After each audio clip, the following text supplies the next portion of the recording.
This video is brought to you by Nebula. In most of the world, inflation is finally coming down after months of economically painful interest rate hikes.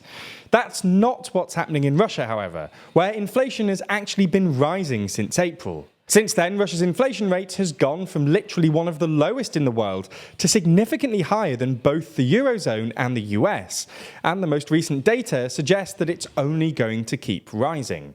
This presents a macroeconomic risk for the Kremlin, which wants to spend lots of money to fund the war in Ukraine and keep Russians happy ahead of the presidential elections in March. So in this video, we're going to have a look at Russia's inflation problem, what it means for Putin, and what might happen next. Hint, it depends on oil prices.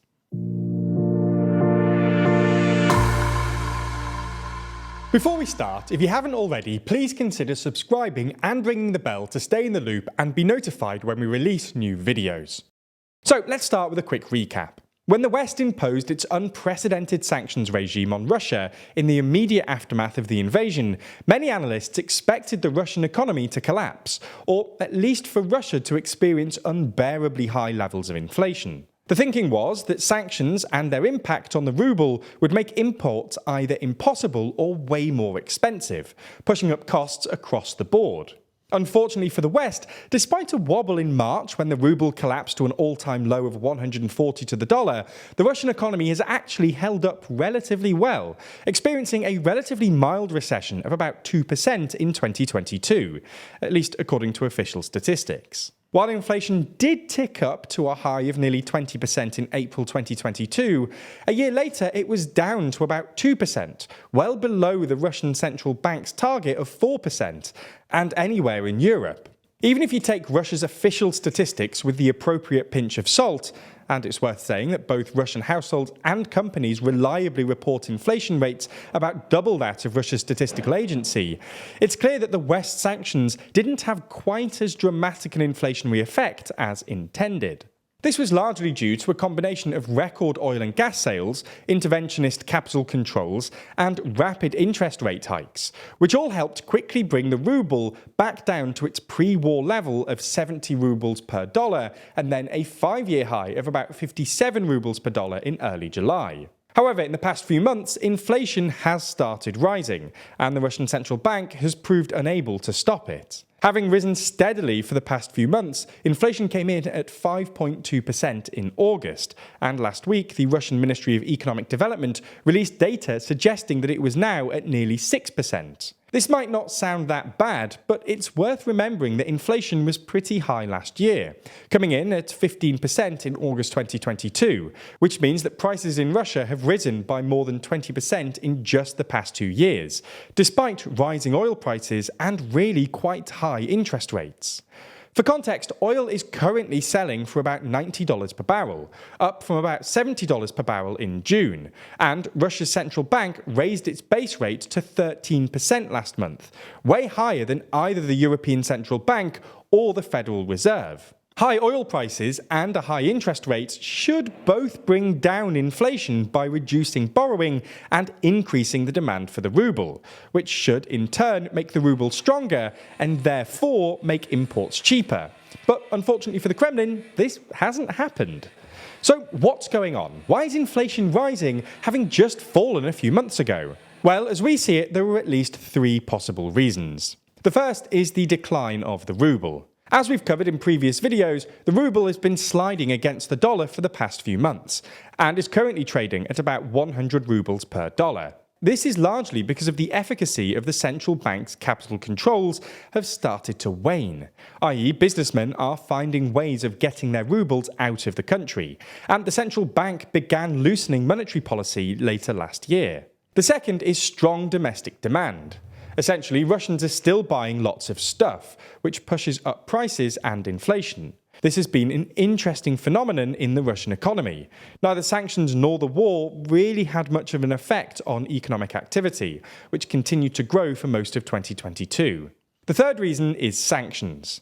While for the most part, Russia has found ways around the sanctions by either substituting imports or using Central Asia to circumvent them, this trade friction still has some impact on the cost of imports, which pushes up inflation. Unfortunately for the Russian central bank, steep interest rate hikes in the past 6 weeks or so have had little impact, and there's reason to believe that this bout of inflation will be more persistent than they'd like. First, in part because a significant fraction of working-age Russian men are either involved in the war in Ukraine or have emigrated to avoid conscription. Russia's unemployment rate is at a historic low. While this might sound like a good thing, it's an inflationary risk, because low unemployment means higher wages, which means more demand and more inflation. Second, survey data suggests that Russians have inflation expectations. Essentially, Russians expect inflation to stay high for a long time, and this can create more inflation because it encourages employees to ask for more wages and companies to set higher prices. This has created a bit of a problem for Putin and the Kremlin, who've made it clear that they want to spend a lot of money in the next year or so. According to Bloomberg, the Russian Finance Ministry is planning to both increase defense spending from 3.9% to 6% of GDP and raise social security spending to keep ordinary Russians happy ahead of the presidential election in March.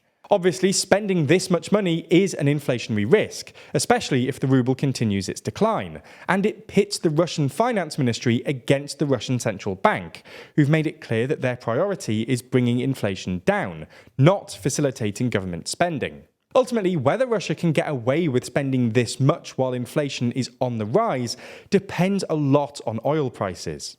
While Russia is selling its oil at a discount, both because of sanctions and the G7 oil price cap, it's still benefiting from the rise in oil prices, which is now trading at over $90 per barrel. If oil prices continue to rise or stay high, then Russia should be able to spend big without stoking inflation. If, however, oil prices start to fall, then things will be significantly more difficult for the Kremlin. Ultimately, no one knows where prices will go, so we'll just have to wait and see. But the West should be praying this upwards trend reverses itself soon, and it's yet another reminder of the geopolitical importance of oil.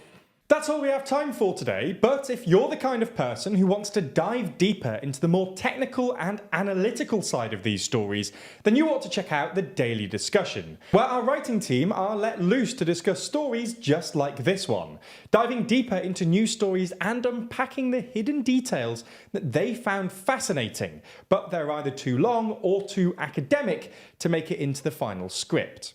If you want to check them out, you can find them exclusively on Nebula. And the best news is that Nebula is less than £2 a month and provides you with ad-free and exclusive videos from TLDR and a ton of incredible content from other creators like Johnny Harris, Real Life Law, and Legal Eagle.